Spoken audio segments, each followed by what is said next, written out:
تو یہ سن کر آپ صلی اللہ تعالیٰ علیہ وسلم نے اپنے ہاتھ نیچے کر لیے اور کہنے لگے، اے بلال، ابھی وقت باقی تھا، لیکن تیری قسم کھانے پر اللہ نے اس کو پہلے ہی نکال دیا کہ تیری قسم کہیں جھوٹی نہ پڑ جائے۔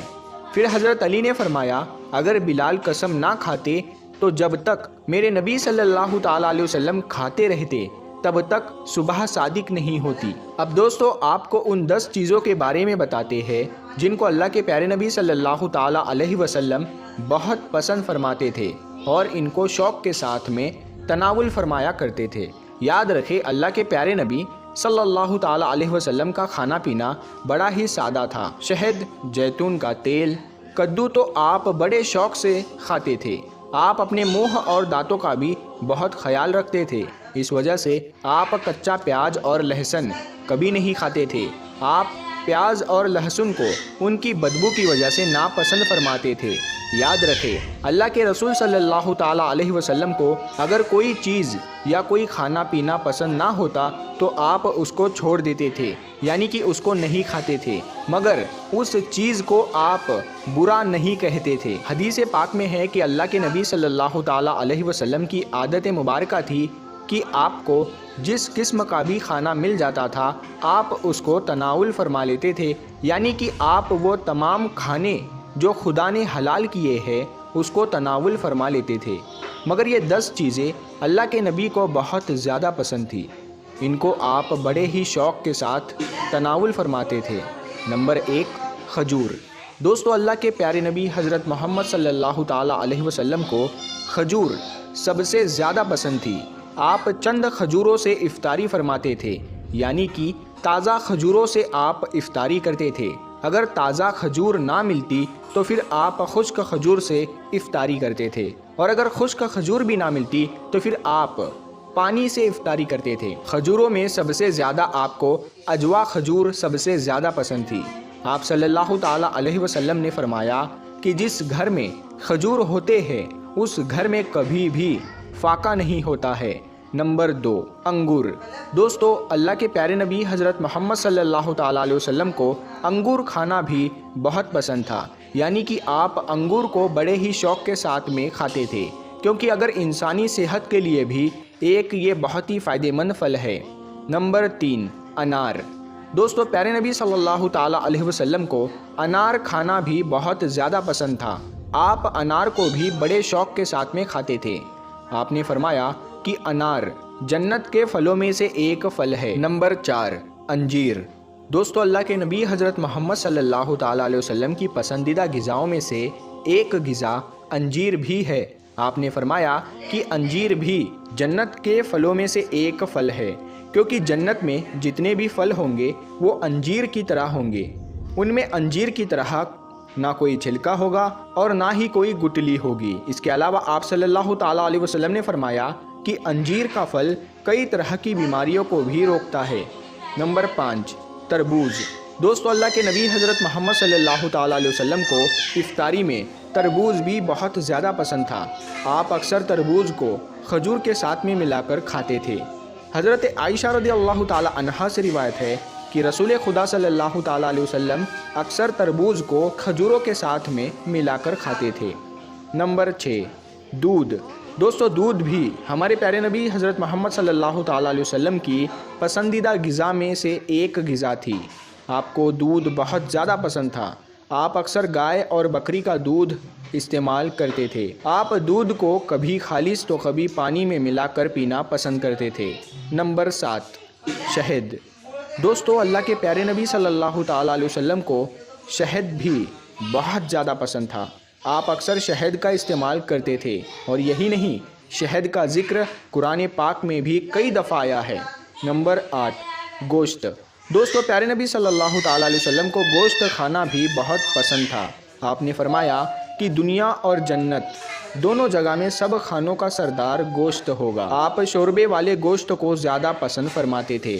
حدیث پاک میں آیا ہے کہ اللہ کے پیارے نبی شوربے والا اور بھنے ہوئے گوشت کو زیادہ شوق سے تناول فرماتے تھے۔ آپ کو بکرا اور بکری، دمبا اور اونٹ کا گوشت سب سے زیادہ پسند تھا۔